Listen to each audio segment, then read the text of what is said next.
Lo que está pasando en Venezuela no es algo que sucedió de un día para el otro, es algo que se viene acentuando desde los últimos años. Maduro asume el poder en 2013 luego de unas elecciones con un resultado muy parejo y llena de muchas denuncias.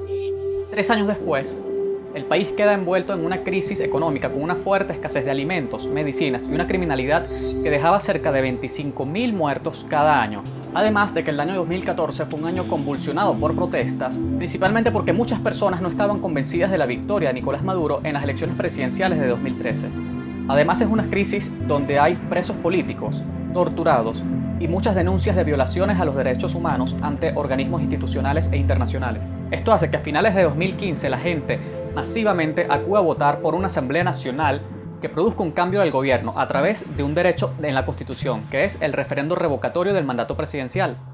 En el 2015, con mucha presión internacional, se lograron garantías de hacer una elección limpia, con testigos internacionales de países neutrales, y la oposición gana la mayoría de la Asamblea Nacional. Es así como de 167 diputados, la oposición gana 112, lo que significa 2/3 partes. Y aún así fueron unas elecciones donde hubo mucho ventajismo en favor del gobierno para sus propagandas electorales en los medios. Y fueron estas las elecciones parlamentarias con mayor participación en la historia de Venezuela, con un 74% aproximado del registro electoral, lo que significa 14.300.000 venezolanos o un poco más. Es decir, 7.700.000 de la oposición contra 5.600.000 del chavismo. La Asamblea Nacional anterior, conformada mayormente por personas del chavismo, antes de entregar el poder, se encargan de nombrar a nuevos jueces del Tribunal Supremo de Justicia. Pero muchas de estas personas no cumplían con los requisitos legales para ser un magistrado del Tribunal Supremo. Por ejemplo, uno de ellos estuvo preso, otros no tenían títulos académicos del área de Derecho o no tenían experiencia siendo profesor en una universidad, ni habían sido juez en alguna oportunidad anterior. Fue una suerte de nombramiento express de magistrados sin cumplir con el debido proceso, entonces no fue un proceso legítimo. Entonces, cuando los 112 diputados van a asumir el poder, el Tribunal del Supremo de Justicia, que tenía estos magistrados express que no fueron nombrados legalmente, desconoce a 4 de los diputados que sí habían sido electos popularmente con una elección legal, y dicta que la Asamblea Nacional está en desacato por querer incorporar a estos diputados que fueron electos democráticamente. Entonces, cuando esta Asamblea Nacional, dominada por la oposición, toma el poder, se concentra en la realización del referendo revocatorio, que es un derecho constitucional de los venezolanos de poder revocar al presidente a la mitad de su mandato. Incluso el presidente Chávez aceptó a duras penas también medirse en un referendo revocatorio. El Consejo Nacional Electoral y el gobierno niegan el derecho a la realización de este referendo revocatorio. Además, las elecciones de alcaldes y gobernadores no fueron realizadas el año que tocaba hacerlas porque el gobierno tenía el miedo a medirse democráticamente en vista de los resultados del año 2015. No se vistan que no van, aquí no hay revocatorio. Ustedes verán qué mentira le irán a decir a su gente luego. Y le volvemos a prometer que este año no hay revocatorio y el 31 estaremos asegurando. Entonces, el Tribunal Supremo, quienes fueron designados a dedo por el chavismo, buscan atribuirse las funciones de la Asamblea Nacional legítima y electa por el pueblo. Y cuando hace esto, la fiscal general Luisa Ortega Díaz, que hasta ahora había sido partidaria del chavismo, anuncia que esto es violatorio a la Constitución Nacional. En dichas sentencias se evidencian varias violaciones del orden constitucional y desconocimiento del modelo de Estado consagrado en nuestra Constitución de la República Bolivariana de Venezuela. Esta, lo que constituye una ruptura del orden constitucional. Adicional a esto, Luisa Ortega Díaz se manifiesta diciendo que en todo este tiempo la Asamblea Nacional legítima no ha estado en desacato, porque ella debe responder al pueblo que lo eligió y no al Tribunal Supremo de Justicia. Esto significa que la Asamblea Nacional ha estado siempre legítima y todo lo que ha decretado ha tenido peso de ley. Porque ustedes no se han dado cuenta que ustedes no están en desacato. Eso no existe. El desacato es un delito que solo se le puede aplicar a las personas, no se le puede aplicar a las instituciones, porque eso también viola el orden constitucional. Quienes son ilegítimos son los magistrados. Magistrados y magistradas del Tribunal Supremo de Justicia. En consecuencia, no tienen fuerza de ley sus decisiones. No están apegadas a la Constitución de la República Bolivariana de Venezuela. Esto demuestra que la Asamblea Nacional no es el único organismo que ha denunciado las ilegalidades y violaciones del régimen a la Constitución, sino también la Fiscalía General de la República. Esto desencadena una ola de protestas fuertes en el año 2017, donde hubo muchos fallecidos víctimas del régimen. Y como reacción a esto, el Tribunal Supremo y la Asamblea Nacional Constituyente paralela o ilegítima destituyen de su cargo a la fiscal Luisa Ortega Díaz, lo que la obliga a ella a verse en el exilio. Y desde afuera ha hecho muchas denuncias con pruebas que ella tiene que incluso involucran a Maduro en el caso de corrupción Odebrecht. En su condición de fiscal general de la República Bolivariana de Venezuela, para su enjuiciamiento por la presunta comisión de faltas graves en el ejercicio de su cargo, que comprometen su responsabilidad ético-moral, así como se decretó la suspensión de la ciudadana Luisa Ortega Díaz como titular del cargo de fiscal general de la República. Entonces Nicolás Maduro pone en la palestra pública la hipótesis de que hay que cambiar la Constitución. Hay que destacar que la Constitución actual de Venezuela fue aprobada por el pueblo de Venezuela durante los primeros años del gobierno del expresidente Chávez. Anuncio la convocatoria al poder constituyente originario, al proceso popular constituyente para ganar la paz, para vencer el golpe de Estado y para perfeccionar el sistema económico, social y político del pueblo. Y según la Constitución, el presidente puede tener la iniciativa de convocatoria, pero quien convoca es el pueblo. Es decir, que el presidente debe hacer un referendo consultivo a la nación preguntando si desea o no convocar una nueva asamblea. De hecho, fue así como lo hizo Chávez en el año 99 para la Constitución actual. Nicolás Maduro no hace esta pregunta, sino que directamente pasa unas elecciones para que la gente escoja los candidatos, lo cual convierte a su propuesta en una violación a la Constitución. Por este motivo, la oposición declara estas elecciones como inconstitucionales y no asiste al llamado. Todos los candidatos para esta asamblea ilegítima eran del partido del gobierno.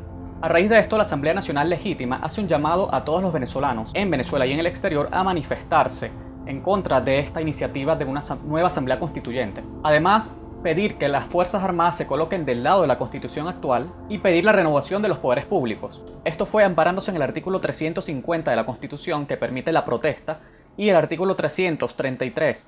Este artículo indica que toda persona que tenga poder o no, es decir, ciudadanos comunes, estamos en el deber de hacer que se retome el hilo constitucional defendiendo la Constitución vigente. A esta convocatoria en forma de votación asisten más de 7 millones de venezolanos. A pesar de todo esto, el gobierno de todas formas monta su Asamblea Nacional paralela, que no fue convocada según lo dicta la Constitución, lo cual hace que es una asamblea paralela ilegítima. Cabe destacar que después de estas elecciones, Smartmatic, que es la empresa que vendió al gobierno las máquinas automáticas de votación, declara en Londres que las cifras oficiales dadas por el gobierno no se corresponden con las cifras que ellos manejan, en por lo menos 1 millón de electores. Smartmatic ha proporcionado la plataforma tecnológica de votación y servicios para las elecciones de Venezuela desde el año 2004.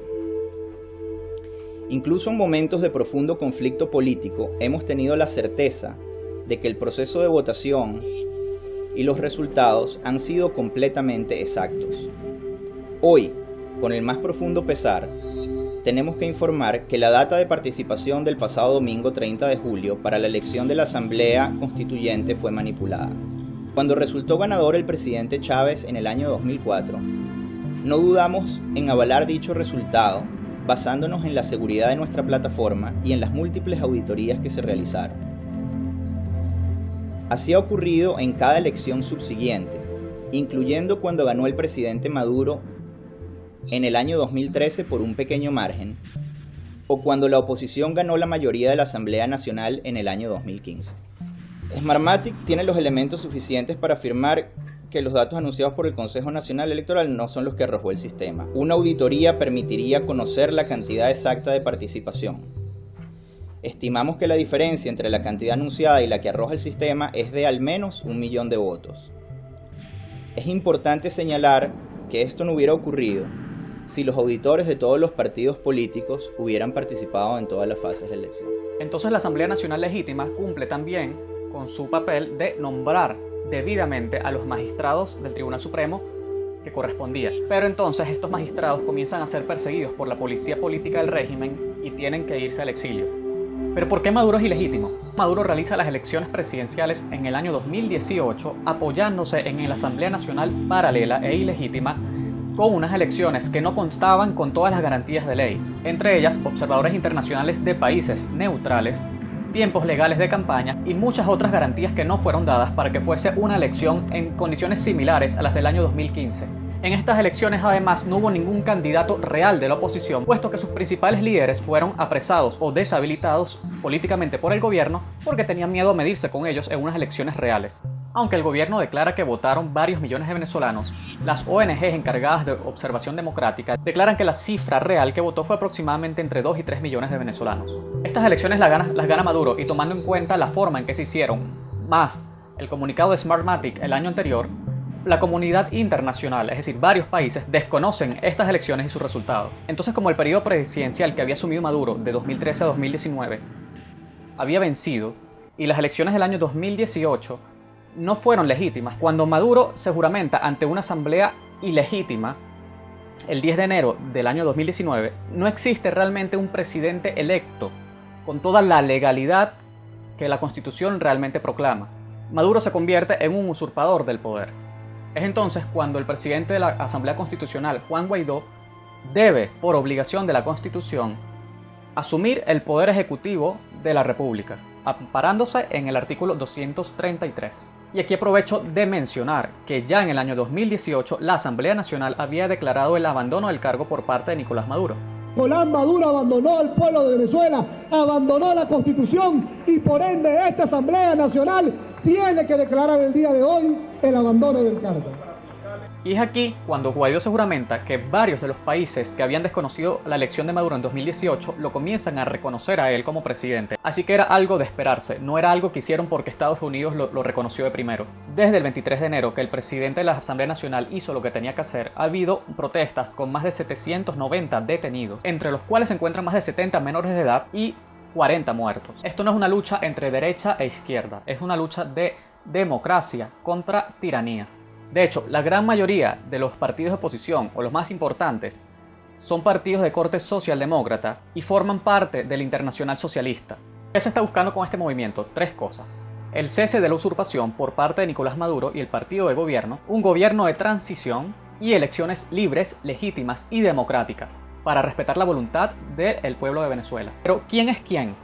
Cabe destacar que según la Constitución Nacional actual, el principal requisito para ser presidente de Venezuela es haber nacido en Venezuela y presentar su partida de nacimiento para postularse.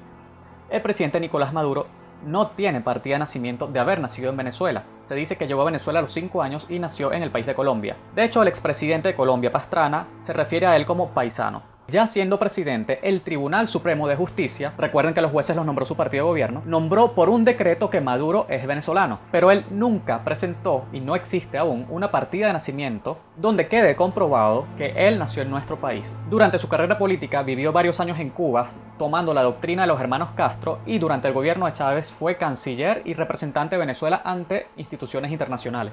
Juan Guaidó es un muchacho hijo de un taxista, quien estudió en la universidad. Y luego de salir de la universidad, Guaidó, Leopoldo López y muchos políticos más fundan el partido de corte socialdemócrata Voluntad Popular y se postula como diputado en las elecciones de 2015, donde gana limpiamente en esta elección de amplia participación y transparencia, y posteriormente en el año 2019 es nombrado como presidente de la Asamblea Nacional. Desde que es presidente, Juan Guaidó ha realizado actos que hasta ahora el gobierno no había hecho y eran necesarios para el país, como declarar la ayuda humanitaria para que la ONU pueda enviar medicinas y alimentos. Porque si bien Maduro sostiene que la escasez se debe a factores externos, pero tampoco ha declarado una emergencia que permita el ingreso de la ayuda proveniente del exterior. Además, durante los breves días que Guaidó ha estado en el poder, la Asamblea Nacional ha realizado una ley de amnistía. Esta amnistía incentiva que civiles y militares puedan ser perdonados si comienzan a colaborar con la restitución del hilo democrático. Pero el gobierno y la oposición deberían dialogar y conversar para llegar a un acuerdo. Ya el gobierno y la oposición intentaron 3 veces dialogar, incluso la última vez fue en República Dominicana por considerarse un país neutral. Pero el gobierno en cada una de las oportunidades no cumplía sus tratos y aprovechaba la oportunidad para desprestigiar a los representantes de la oposición que se reunía con ellos. Así que solo servían para oxigenar más al gobierno, no se llegó realmente a ningún acuerdo. Incluso el Vaticano envió una carta de una persona de alta jerarquía y Diosdado Cabello, el segundo al mando del gobierno, le respondió: porque andan hablando que el Vaticano, que el Papa mandó una carta. El Papa no ha mandado ninguna carta, para que lo sepan. Quien mandó una carta fue el señor Prieto Parolín. Falta de respeto irresponsable creer que desde el Vaticano van a tutelar a Venezuela. La realidad es que el país no necesita diálogo, el país necesita que se cumpla lo que está en la Constitución. Si tienes una persona que hizo unas elecciones no legales y se juramentó ante una Asamblea Nacional paralela que no existe en la Constitución, hay que retomar el hilo constitucional. Y para ello se necesita el apoyo de las Fuerzas Armadas a esta causa que cada vez tiene mayor reconocimiento internacional. ¿Por qué los militares apoyan el gobierno? El régimen de Maduro mantiene contentos a los militares en general, con sueldos bastante altos y otros beneficios como carros, comida y cosas que son difíciles de conseguir en el país. Además, cada vez está ascendiendo más generales en toda esta área. Además de que el gobierno les ha ofrecido salarios muy altos, más que un médico. El gobierno de Venezuela, en conjunto con algunos de los militares, están metidos en el tema del narcotráfico. Varias avionetas y barcos que se han detectado en otros países del mundo con cargamento de droga han venido desde Venezuela. Y en este hecho están implicados no solamente personas y funcionarios del gobierno, sino también algunos de los militares. Pero todos los países que apoyan a Guaidó lo hacen por el petróleo. De hecho, varios de los países que están apoyando a Maduro lo están haciendo también por un interés de minerales en el territorio venezolano, sea porque reciben petróleo gratuito o sea porque están también recibiendo oro del arco minero. Por si no lo sabes, el arco minero es la extracción de recursos naturales muy valiosos en un parque nacional importante de Venezuela. Imagínate que en el parque nacional más importante de tu país, tu gobierno apruebe la explotación del territorio para extraer recursos minerales que sirvan al gobierno y a países extranjeros que lo apoyan. Y sí, Estados Unidos fue el primero en reconocer la victoria de Guaidó, pero no es el único. A ellos se sumaron varios países latinoamericanos como Argentina, Brasil, Ecuador, Perú, Colombia y además recientemente el Parlamento Europeo también ha reconocido a Juan Guaidó como presidente encargado. Pero es que Estados Unidos quiere el petróleo de Venezuela. Realmente, la mayor parte del petróleo que necesita Estados Unidos se los compra a Canadá, que es su país vecino, lo tiene al lado, y Arabia Saudita, y como cuarta opción México, que también lo tiene al lado. El petróleo que le vende Venezuela a Estados Unidos es aproximadamente 10% de lo que ellos necesitan. Y además es un petróleo caro y más crudo que hay que procesar. Y por si no lo sabían, es más bien Maduro quien desde un comienzo ha estado buscando acercarse a Donald Trump, pues Maduro aportó $500.000 para la toma de posesión de Trump a través de Citgo, la empresa petrolera que tiene Venezuela en Estados Unidos, que por cierto ya está quebrada. Más bien, la amenaza de Trump es dejar de comprar el petróleo venezolano, pues prácticamente es el único país que realmente está pagando el petróleo de Venezuela, ya que la mayor parte de la producción Venezuela la emplea a otros países para pagar deudas o para regalar. Y apenas más o menos un 20% se destina a la venta con Estados Unidos. Así que es realmente el régimen de Maduro quien necesita que Estados Unidos siga comprando el petróleo que se produce, que cada vez es menor. Además, cabe destacar que desde el descubrimiento de petróleo en Venezuela a comienzos del siglo pasado, Estados Unidos y Venezuela siempre han sido socios comerciales con muy buena relación. Incluso el gobierno de Chávez y el gobierno de Maduro ha tenido como principal cliente que pague Estados Unidos. De hecho, durante la controversial guerra de Irak, Venezuela recibe millones de dólares durante el gobierno del presidente Chávez por la venta de petróleo a Estados Unidos durante esta guerra. Pero Venezuela tiene una crisis por un bloqueo de Estados Unidos. Venezuela no tiene un bloqueo económico como el caso de Cuba. Es distinto. Hasta el año pasado, Estados Unidos había puesto sanciones directamente en contra de las personas del gobierno, no contra el país en general. ¿Y en qué consistían? En bloquearle ciertas cuentas bancarias y propiedades o activos que estas personas tenían en Estados Unidos o también en la Unión Europea, porque aunque son de un gobierno de corte socialista comunista, ¿dónde tenían sus activos y propiedades? Por supuesto, en Estados Unidos y Europa, no en los países como Irán, Bolivia, Nicaragua, Corea del Norte, no. Además, la crisis que hay en Venezuela se ha debido principalmente a el control cambiario del dólar que impuso el gobierno en el año 2005 aproximadamente y un control de precios que ha obligado a las personas a vender a precio de dólar oficial cuando compran sus materias primas a un dólar paralelo que es hasta 10 o 15 o 20 veces mayor, lo cual ha hecho que produzcan a pérdida sin poder pagar sus nóminas laborales, por tanto los productos del mercado han desaparecido.